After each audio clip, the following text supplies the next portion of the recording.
Well, my clock has struck 11 a.m., so we are going to get started. Welcome to our preview conversation where we look ahead to a class in the winter. And today we will be exploring the course on the humanistic basics of productive disagreement with its wonderful instructor, Pamela Narins. My name is Seth Green, and in a morning like this one, I'm grateful to say that I'm the dean here at the Graham School at the University of Chicago. Welcome to our snowy campus virtually. It is gorgeous, all lit up on white today. And welcome to those who may not be familiar with the Graham School. We are 135 years into our journey in trailblazing paths for lifelong learning so that individuals across all ages and stages can participate in the distinctive educational atmosphere of this great university. For those who want to continue joining us for events, I'll just preview that we have a lot coming up. We have another class preview next week on a new initiative here called Classic Text Contemporary World, where we explore how we can harness timeless wisdom to answer big questions of today. And that class will focus on what is intelligence in a time when, of course, there are now artificial forms of intelligence that are becoming a big part of our society and economy. And then early in the new year, we will have a conversation with Lucy Kellaway about her midlife transition, where she went back for education, why she did so, and how that enabled her to live her purpose. And then a little bit later in January, we'll have a conversation on a new book, ReaderBot, which will also explore some of these big questions that AI has put into our world around the connection between AI and the humanities. And then finally, I'd be remiss if I didn't remind you that this Thursday we have our Graham Holiday Party, which will be preceded with a conversation on theater and Broadway with Chris Jones, who's just returned from taking our Graham students there. And we will be honoring 4 outstanding instructors with our 2025 Excellence in Teaching Awards. I will say, as of this moment, we have nearly 600 RSVPs for our holiday party, so you will be in good company, and it is a wonderful chance to see your peers and fellow lifelong learners before the holidays.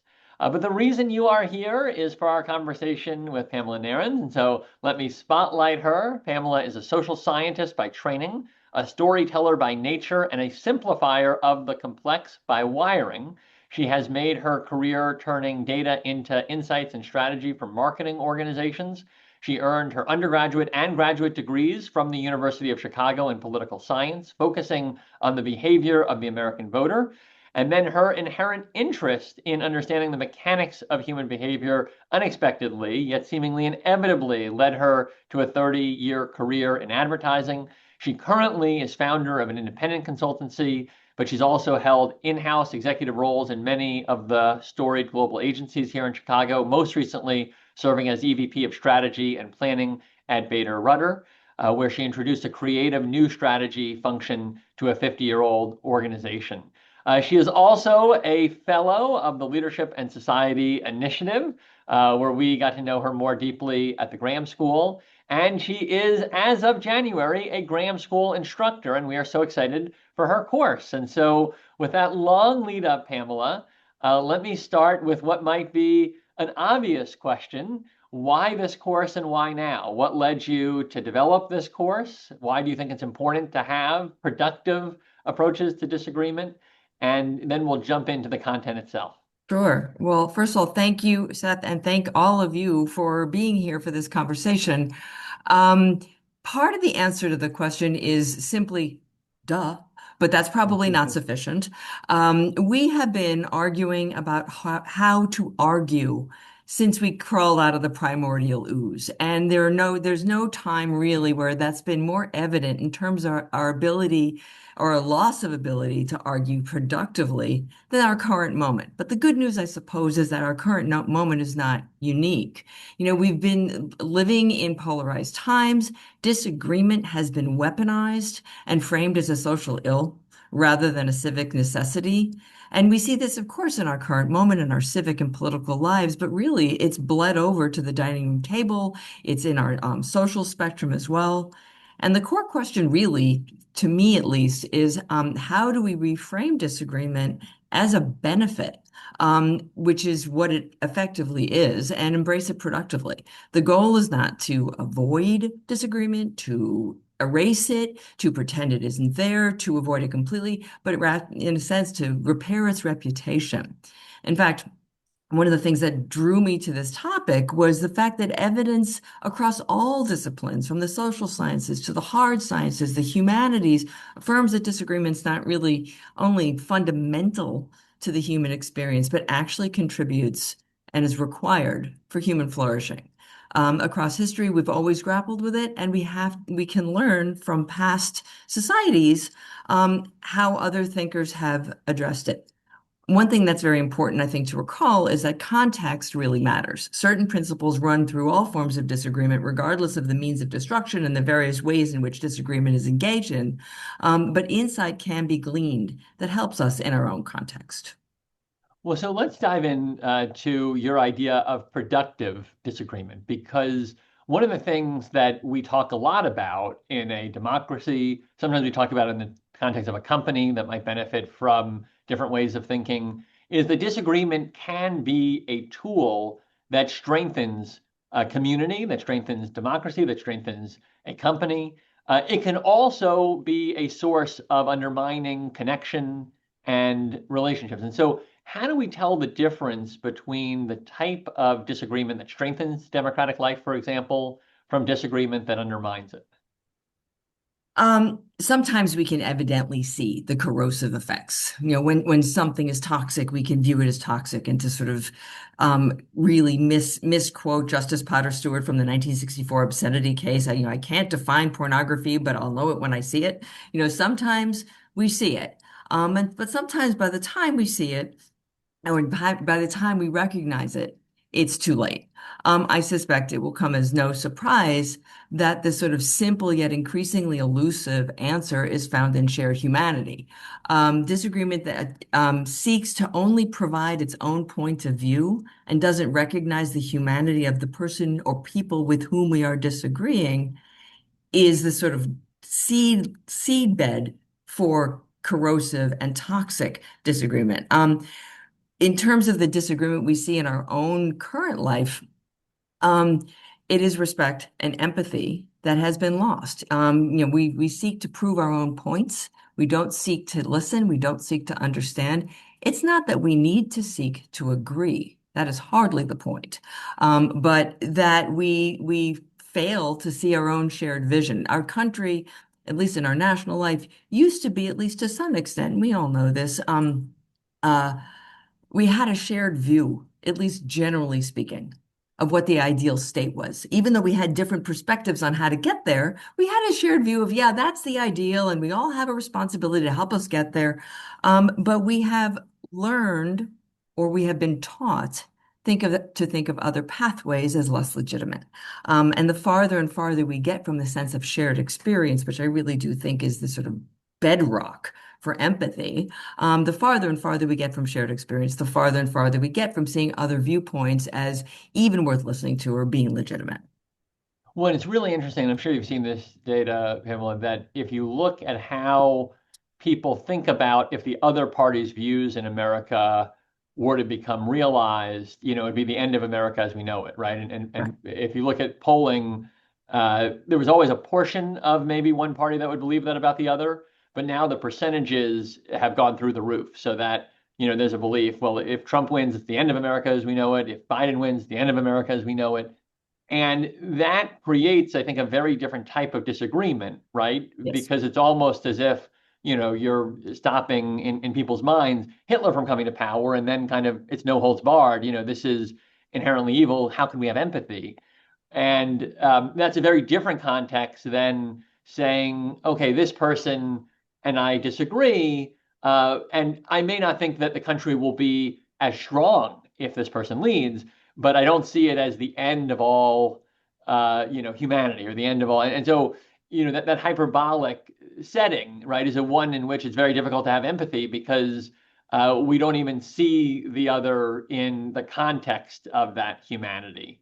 And it is I think while sometimes in the academy we can kind of see it sometimes on the right. I know I found sometimes when I want to raise a viewpoint that may be counter to the existing culture, you immediately come up against, oh, the only way to hold that view would be to be an evil person because, unions are inherently good. There's no way to doubt them in public, or this is inherently, and so, this must be an enemy attack. And so it's interesting to see, just based on polling, that we are there in terms of, where we have gone in a number of different surveys. You have noted that humanity can help us grapple with disagreement and learn from the past, and how past societies and thinkers have taught us about handling disagreement that we seem to have forgotten or need to recover. So I know one of the things you're going to do is you're going to talk about texts that will be used in the class as case studies in disagreement. Can you Mhm. name the text and give us some examples of the types of disagreement it explores, or what it teaches us about productive disagreement and why you chose it? And then we'll walk through some of these texts and how they help us to think about empathy for the other and respect disagreement, even if we may be coming with a viewpoint that we have, the right view on our side. I actually can name them, yes. Um, but to the point that you made just moments ago, when opposing views are cast as existentially threatening. Now, there are some things that are existentially threatening. That is very clear. But when even conversational views are posed as existentially threatening, that short circuits our ability to listen. And if we do not have the ability to listen, we don't have the ability to grow or think Right. creatively. It is that sort of emotional and mental intellectual frisson that allows us to expand and understand our horizons better and come to better solutions. But in terms of the past, it's sometimes it's not. Sometimes the texts that and I'll talk about the text, they don't necessarily instruct us on what to do, but they instruct us on what not to do. So we learned that. But in terms of the texts that we're going to be reading, there are four, two of which are very short and are sort of joined at the hip in a certain sense. As you'll hear me say over and over, context really matters. But the first two texts we'll be reading are the Calvin Report, written by the Calvin Committee at the University of Chicago in 1967, which was written during the 60s in 1967, during a time when institutions, particularly educational institutions, were being called on from all sides to take positions on highly salient issues. And that laid the groundwork for a sense that the university was going to take a position of institutional neutrality. And in 2014, the Committee on Freedom of Expression, also at the University of Chicago, wrote a document that has come to be known as the Chicago Principles, which also further cemented and solidified this notion of intellectual neutrality. Because to sort of paraphrase the conclusion, the only way to further debate and dialogue is to actually have debate and dialogue. And the only way to further creative solutions is actually to listen to all sides of them with safety. So to disagree, certainly this foregone conclusion that we will be disagreeing, but disagree without being disagreeable. So that will be our first class. Where we'll talk about the sort of groundwork that's laid. Indeed, then we'll move on to Antigone, which was written by Sophocles at a time of tremendous political and social change in Athens. The types of conflicts that were laid out there were deeply held existential beliefs, in a sense, personal, familial, senses of honor, the political, divine law versus civil law, individual agency versus tyranny. Endless types of extremely foundational disagreement, and the depths of the beliefs and the unwillingness of the characters to even consider or hear the opposing positions or understand why somebody else might have them, led to what I'm sure will come as no surprise to any of you who know the story, because it's a tragedy. It didn't turn out well for anybody. Um, so there's a little bit of thought in there. So there's an example there of why people believed what they did, understanding and having some empathy with the sources and causes of those beliefs, but also understanding that this sort of walled off inability to hear ended very badly. I chose that story in part because it's a beautiful story, but also it demonstrates the sheer power of conviction, which is a marvelous thing. Human conviction results in human engine making and growth, but how destructive it can also be in the absence of openness.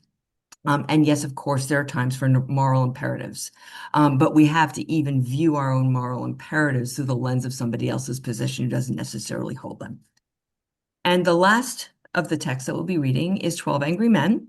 Most people probably know this story from the 1957 movie, but it was originally written in 1954 as a teleplay and then written in 1955 by Reginald Rose as a stage play. And it is the stage play we'll be reading. The context here is also significant because it was Reginald Rose wrote it as a result of his own experience in the jury room during the McCarthy era when paranoia and othering and inability to hear and fear and all of those things were rampant. The effect here, and again, this is a pretty popularly known story, is the effect of dispassionate, rational, rules-based inquiry, the effect that can have on deeply held beliefs, which were just as powerful as those exhibited in Antigone. Personal, moral, tribal, legalistic, all kinds of beliefs were allowed to be unearthed and explored through patience and dispassion, effectively. Well, so I want to ask one more question, and then we have many questions populating the chat already, Pamela. How can students think about the learning journey here? What can they expect in the classroom? Mhm. Can you share a bit about how your course will be structured and your aims of the course? I mean, if you were to say someone who goes through my course, here are ways in which I hope they might come out differently on some level. I'm curious to just kind of hear about the classroom, hear about how it's structured, and then hear about what you think would be the ultimate aim of this this reading for that person. Certainly. Thank you.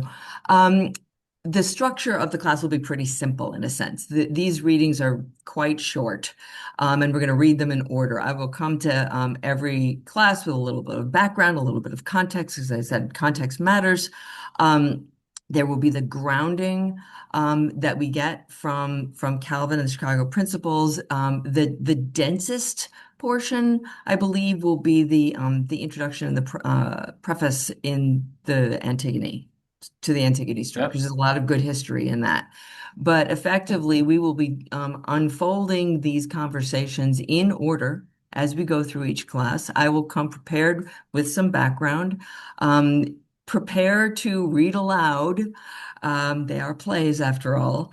I would say this is a pragmatic thought, but and a silly one, but buy a pack of 14 colored markers for 12 Angry Men because the characters are named Juror 1, Juror 2, Juror 6, Juror 9, and I found it virtually impossible to keep them straight without giving each one a color.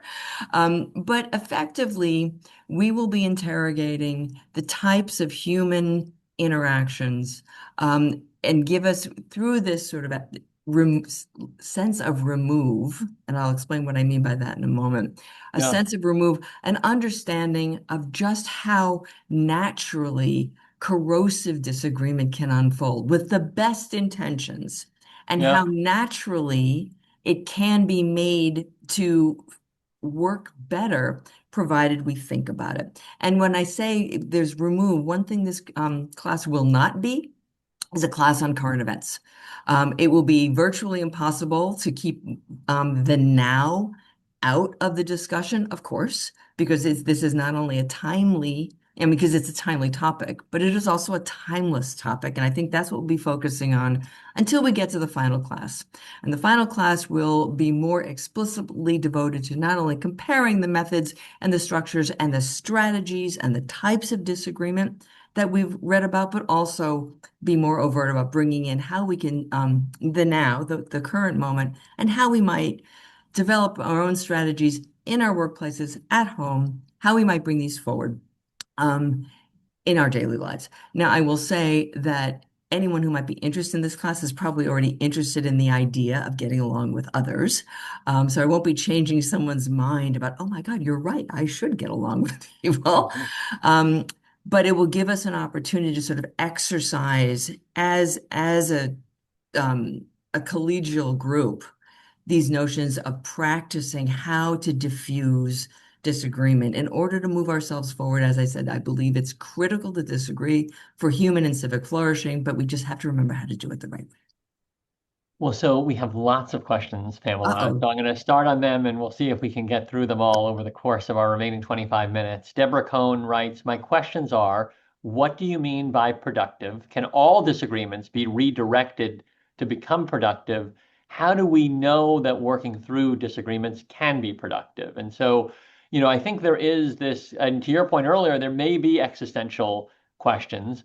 How do we separate these out? How do we think about them? I think there's a decent part, if we look at our polling today, of our country who might question whether disagreement can be productive or if these are so existential that you have to in some ways vanquish, or that the other side isn't reliable or trustworthy enough to have these conversations. How do you answer those questions? How do you distinguish? Mhm. So what is productive? Can disagreements be productive? How do we know that working through disagreements can be productive? Right. Well,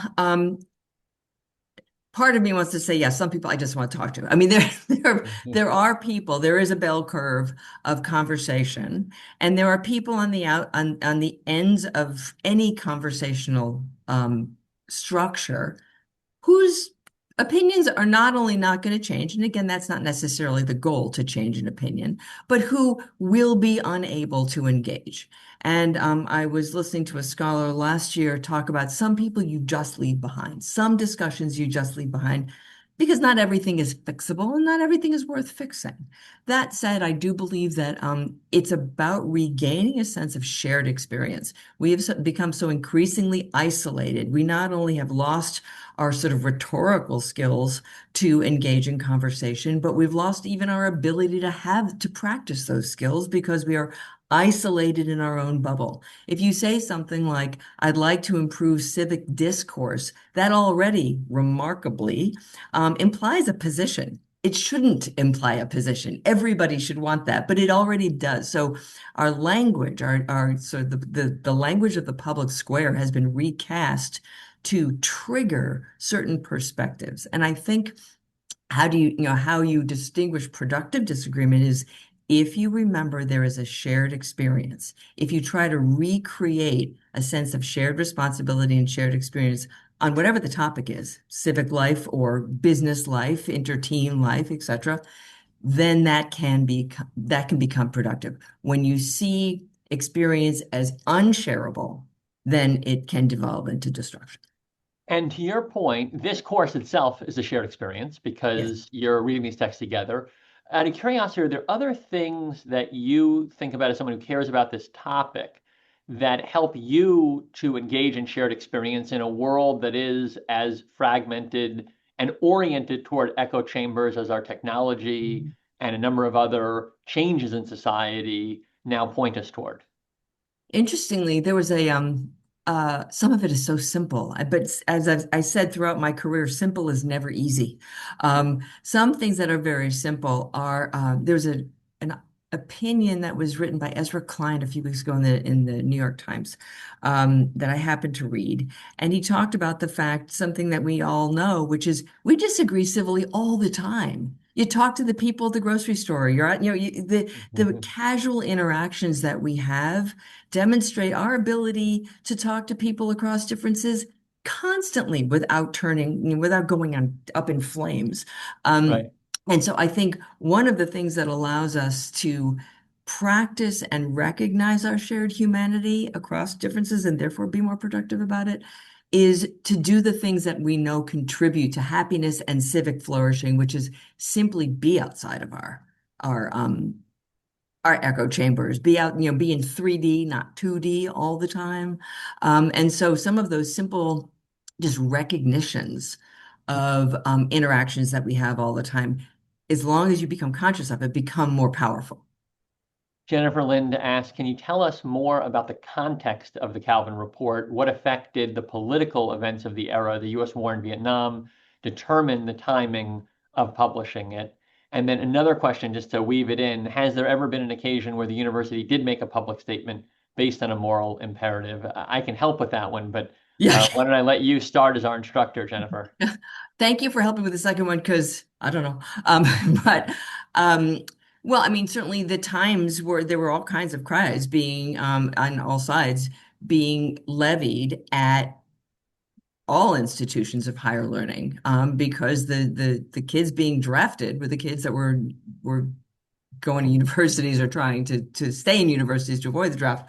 And as the war in Vietnam became more and more heated, and more a source of public outrage from both sides, there were calls stand up for the war, stand up against the war. And the university wisely um, believed that there was no sense in taking a position like regardless of individual positions, an institutional position was ill-founded because it struck down debate and it suddenly hamstrung any institution in the future. So in terms of what was going on at the time, it was purely the environment and the saliency of that environment that inspired the committee to meet. When textually, I'll just say that in the later document, Chicago Principles, there's this idea that the university is not a critic itself, it's the sponsor of critics. And that if it becomes a critic as an institution, it then silences potentially disagreeing viewpoints and short ends that educational mission. I'll just briefly answer Jennifer's other question here. The university in those documents does say that there may be times when it is necessary to advocate for a viewpoint for the flourishing of our educational mission.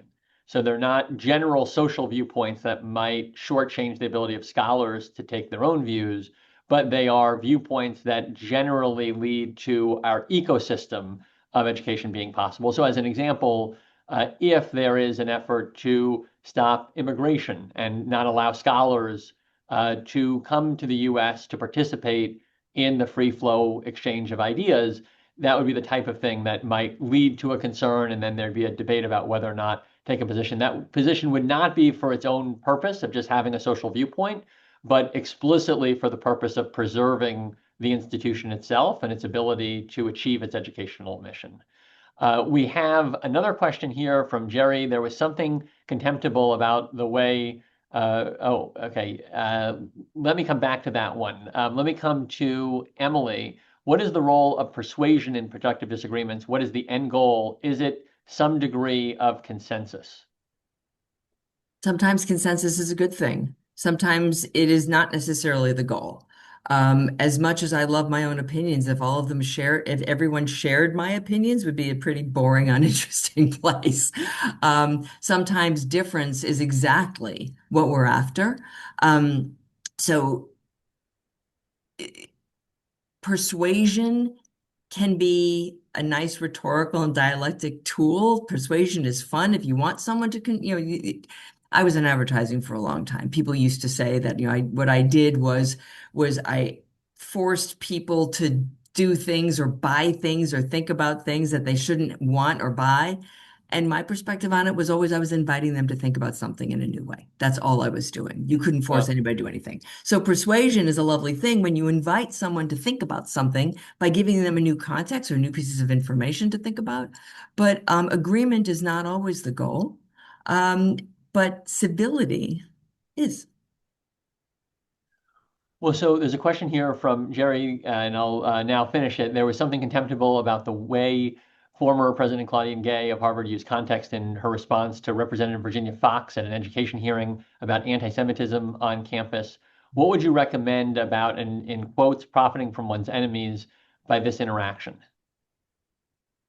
Well, this is where she failed in upholding the Chicago principles, as it were. There are and this is also where the now can become extremely trappy. Institutional neutrality is critical.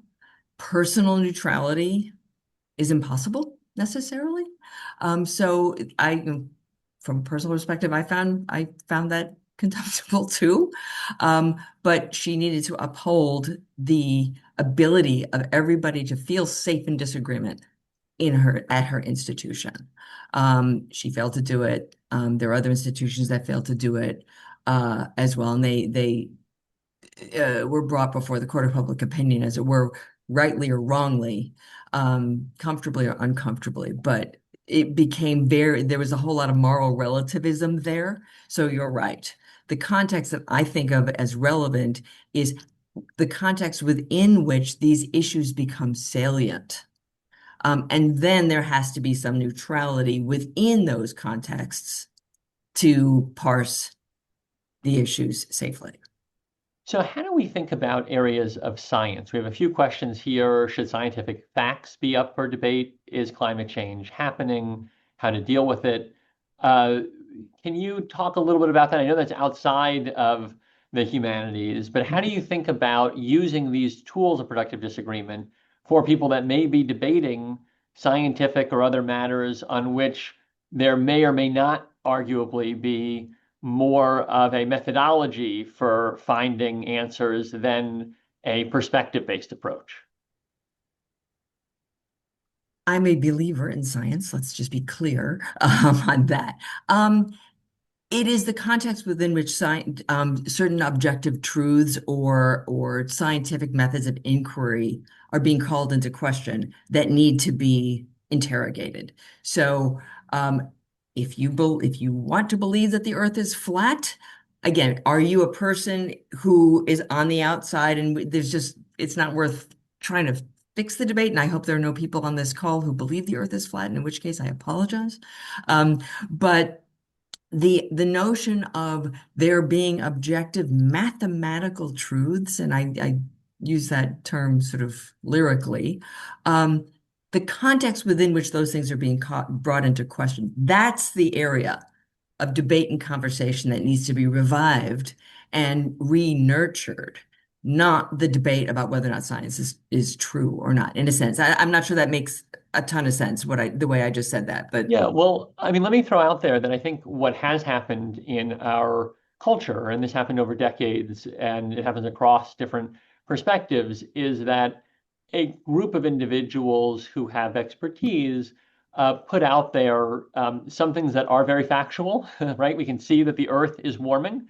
And then they put out sometimes as facts things that may not have been rooted at the same level of, reality, meaning that they're harder to be able to test as you could the thermometer. And, I think that some individuals who may have felt that they were left out of those truths about, what is oppressed or oppressor, what is, how do you look at all these different categories, right? They felt as if, okay, I'm being told this is a fact. This doesn't match my reality. Now maybe I'll wonder about any fact that I'm right. told. And we've had this, big loss of trust in institutions, and they're related in many ways.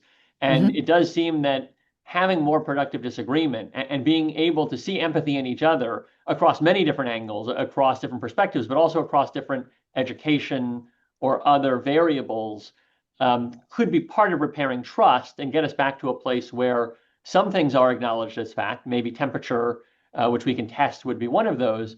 But then there's more openness in other areas where there really is meaningful ambiguity, even if there may be a consensus among experts. It's not the same as a temperature thermometer that can be tested. I don't know if that resonates at all as a way to think about it. It does. And I would add that not only are there this sort of maybe unimpeachable sets of facts, the temperature is rising, which we can measure, and as well as the sort of more subjectively perceived senses of facts. But there's also, science moves. It used to be that bloodletting was considered a cure for a whole lot of things, and it no longer is considered that. So even things that appear to be objective facts or scientifically derived truths can be shown to be inaccurate or less precise or replaced with something better. So it is always true to say that even in terms of demonstrable information and data, mean, God knows you can turn data to say almost anything you want, and the data are the data. You can manipulate them or present them in certain ways to support a particular opinion, which is at odds with somebody else's. So I think you're absolutely right. There are lots of different venues through which we can de-demonize the Yeah. other. And I think that's really that's the sole perspective here. Like the change I would like to see in the world is to have the world be a safe place for people to have a conversation, rather than have it be existentially at stake almost all the time. So there's a question here, and I know your course is going to try to really stick to the text and not necessarily engage just in the current moment. Maybe it's a sign of where we are in terms of productive disagreement that so many of the questions do relate to the current moment. It's from Sure. Candace Wayne. Is it possible in our current political environment in which many think we are approaching an authoritarian takeover in this country for those who hold that view to engage in productive disagreement with those who they see as holding those authoritarian views or who will not stand up to those views? How do you think about that? And that's happening in, I think many houses in our country in terms of, whether you can have that productive disagreement. And I will say that I think for people that may have conservative views, I just want to name that many felt exactly the same way about what they saw as state takeover of many parts of their life in the last administration. So this is now being felt, I think, especially on the left, because we have a person who's currently president who's moving things in a certain. But I do think that there was a large portion, maybe less heard in some of the circles we run in, but who felt very similarly in theme, Yes. just a few years ago. And so, how do you think about in both of those perspectives? What do you do to channel if you really are concerned about that existential nature from either perspective potentially? And I think it's entirely appropriate that you remind all of us that there are two sides. The two sides have held equivalent perspectives.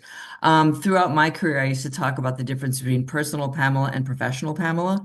Personal Pamela has a point of view, but that is not relevant. Mhm. It's relevant to me, I suppose. But professional Pamela would say that there are there is action that needs to be taken. If one has a perspective that the state system or the rational rules-based governmental system that they presumably hold dear is under threat, action must be taken. There are those who have said on both sides the other guys aren't being nearly strong enough, nearly forceful enough, nearly aggressive enough. Again, that is not unique to one side or another, but both sides have accused the other, accused their own party of not acting forcefully or not meeting fire with fire.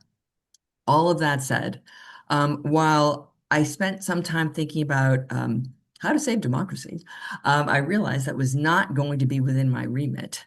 And so on a human level, I mean, this is humanistic basis, how can we all, in our own small ways, do the bits we can to repair the world? How can we change just a little bit what is within our control? The big existential questions are critical, and they are one of the reasons why this issue felt so salient and relevant to me, and why I wanted to pursue it, and why initially I actually had a host of texts, including a neurobiology chapter that talked about how this was ingrained in our being. But how do I do something? How do we do something to remember that we are all in this together? And so larger issues, I don't know in a sense, but I think we all accrue, our individual actions accrue to a larger humanity.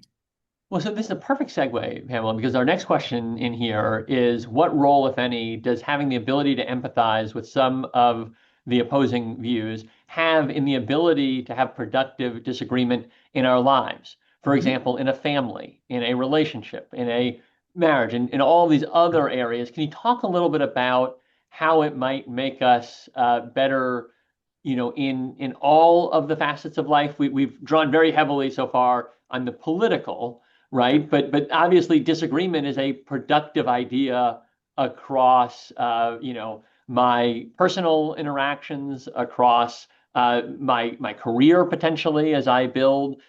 Let's talk a little bit about how you see this helping people beyond their political citizenship. Sure.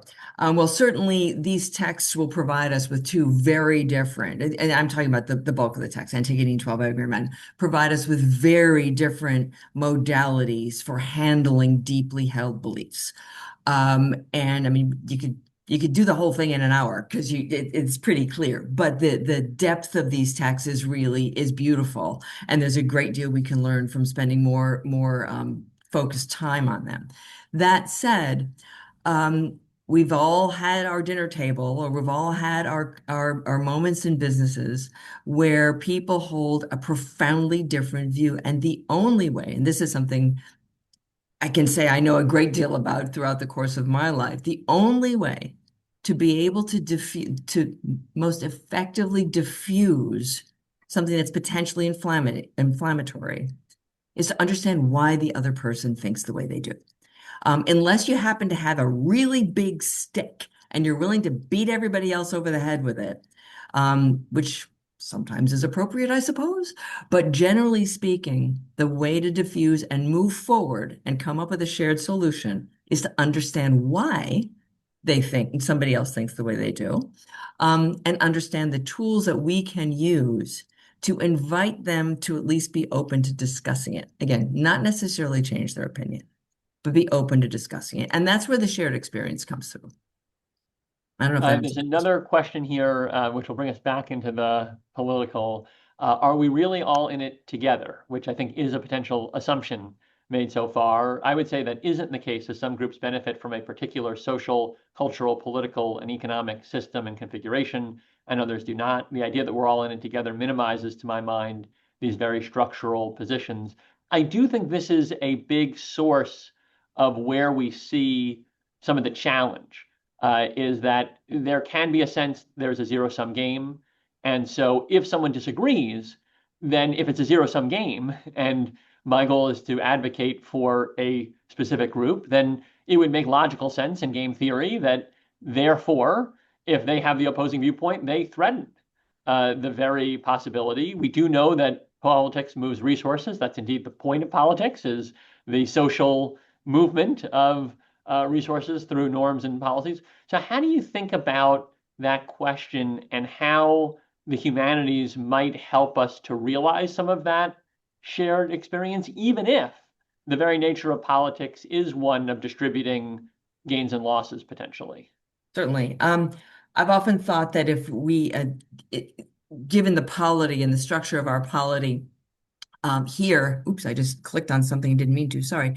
Um, if anybody's happy, that means somebody else is screwed. We have to sort of equally distribute discontent. And if we do that effectively, we win. That said, I mean, as long as we are all living in the same place, and define the unit of analysis. I live in this building, in this city, and in the state, in the country, in the world. We are all living in the same place. To a certain extent, our destinies are shared. Yeah. I believe in one set of political norms. Somebody else might believe in another set of political norms, each of which have their own mechanisms of distribution of service and treasure. And it's about negotiating the solution that either optimistically maximizes happiness or more realistically minimizes distress, Right. in a sense. And so I think all of these tools allow us to, in whatever forum we find ourselves engaging, um, remember that negotiation and compromise is the sort of way people have been trying to get along since we've been people. Well, so final question for you, Pamela, with our time. Can you talk a bit about how the texts thread together? Are there common answers to these questions within each of the course texts you will teach? And maybe talk a little bit, if at all, how the play and film adaptations may be integrated into the How the course. what? I'm sorry. The play and film adaptations Ah, may be integrated. So talk about the texts, how they come together, and give us a send off that makes us excited about the possibility of reading these with other people who may disagree without being disagreeable. you mean you're not excited already? I am. I'm very Yeah. excited. Actually, I think this is exactly the discussion we want. And, the challenge is this is a very hard subject to discuss. Yes, It immediately, I think, is viewed as the right answer, meaning we all want to disagree productively.